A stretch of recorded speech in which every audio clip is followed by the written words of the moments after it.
این هفته خبر تو خبر داره براتون از روزه‌های عظمای هراسون و حمایتش از پوزیده.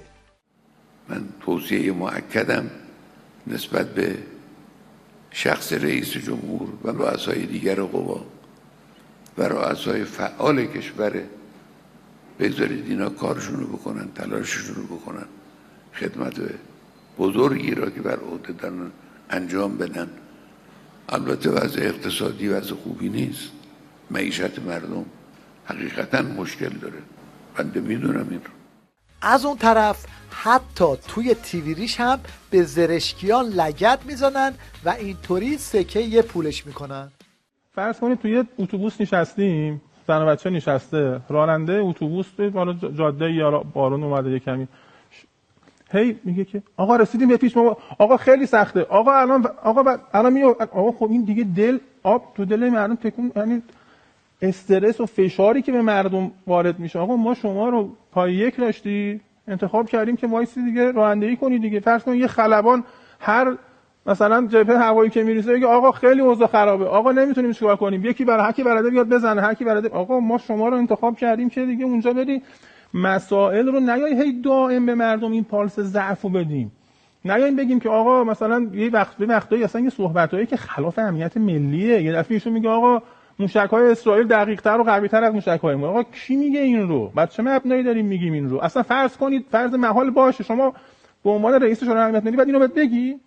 حالا دیگه این زرشکیان نیست که پالس ضعیف میده، توی استبل ولایت هم اینطوری دل بسیجی‌ها رو خالی میکنن. ولی یک نکته را نباید فراموش کنیم، مردم نارضایتی‌هایی دارند، باید ما مسئولین مجلس و دولت حل کنیم و الا دوباره بعد از مدتی همین اتفاقات با شیب تندتری برای ما پیش میاد.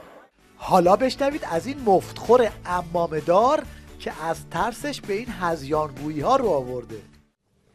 فردای جمهوری اسلامی من با اعتماد کامل به این حرفم میگم، خدای نکرده فردای جمهوری اسلامی شما نه امنیت دارید، نه آزادی دارید، نه رفاه. و اگر این مطلب رو برای جامعه جا بندازید که به نظر من مردم بهتر از من و شما میفهمند، اگر این مطلب رو جا بندازید ریشه های هر نوع حرکت خشونت‌آمیزی از این صنف رو از بین میبرید. حالا این قاتلای رسوا رو ببینید که چطوری از ترس عاقبت جنایت هاشون مجبور شدن از این دروغا سرهم بندی کنن. جوانای ما اگر میخواستن با قدرت و با قدرت سلاح جلوی این اغتشاشگرا وایسن 2 ساعته همشون رو جمع میکردن. منتها چون اینا از سپر انسانی استفاده کرده بودن، با آدم‌های معمولی با هم مخلوط شده بودن، این عزیزان ما خیلی هاشون اصلا بی سلاح با اونا مواجه می شدن، خیلی هاشون هم اختیار استفاده از سلاح نداشتن. این هم چند تصویر از خیابون‌های ایران و مامورای دست خالی خامنه‌ای. برو نه بابا شروع.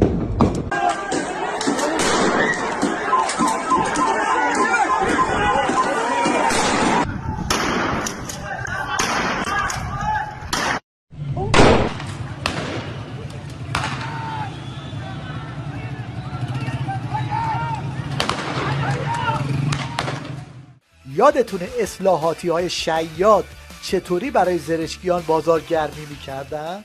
این بود. من خودم واقعا تصورم اینه که آقای پزشکیان کسی است که اگر یک تیر یا یک ساچمه شلیک بشه تو خیابون تهران به چشم یک دختر یا پسر ایرانی استعفا میده.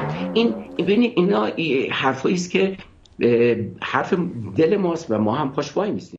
حالا این شما و این زرشکیانی که اینطوری دستور سرکوب میده که اجازه ندیم یه عده آشوبگر بیان کل جامعه رو به هم بریزن.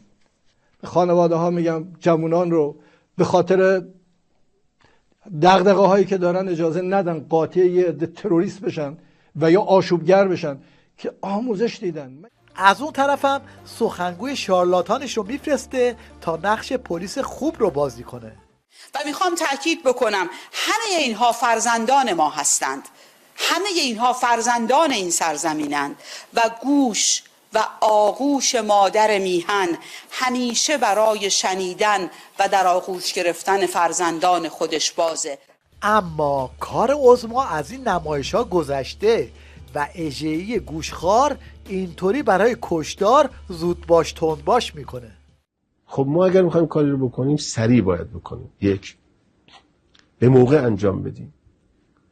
اگر ببخشید کار دیر بشه حتی ممکنه همین کاری که امروز میکنیم 2 ماه دیگه انجام بدیم، این اثر رو دیگه نداره. اگر ما بحران به قدری توی نظام بالا گرفته که حتی توی تلویزیونشون هم یه چنین بحثایی در جریانه. یعنی این چند اعتراضات چند سال اخیر داشتیم، گفته شده که کشته سازی خیلی جدی است. اگر کشته سازی جدی است خب ما دیگه اسلحه نبریم تو خیابون بگیم آقا معلومه یه برنامه دیگه ایه، یعنی ما اصلا یه جور دیگه ای باید با اینا رفتار بکنیم. ما باید زمینه گفتگو رو کاملا بتونیم فراهم بکنیم. باید تمام پایگاه نظامی ما که اسلحه بدزدن باید چیکار کنیم؟ اگه یه مأمور آتش زدن چیکار باید بکنیم؟ وایسیم نگاه کنیم. البته دلیل این به هم ریختگی‌ها کاملا واضحه. خطر برباد رفتن عمامه عظما خیلی جدی تر از این حرف هاست. اغتشاشگران از ابزارهای مختلف برای به آتش کشیدن اموال و دارایی‌های مردم و ایجاد رعب و وحشت استفاده کردند. سلاح دستساز ساچمه انداز هست، این شوکر دستی هستش، این نارنجک هست، این مواد اولیه ساخت کوکتل مولوتوف هستش. توی این اوضاع و احوال ماشین دروغ پردازی آخونده هم داره کار میکنه و هر دروغی رو به قیام آفرینا میبندن. از دیگر ویژگی ها مصرف مواد مخدر صنعتی از سوی عاملان اغتشاشات با هدف عدم تأثیرپذیری از احساسات انسانی و نودوستی و تشدید اقدامات خشونت‌آمیز و وحشیانه. البته این کار همیشگی دیکتاتوراست. قذافی هم همین تهمت‌ها رو به مردم لیبی میزد. هذول اللي وراهم اللي قوموا بالعمل هذا يعطينهم حبوب راهو مش بإرادتهم.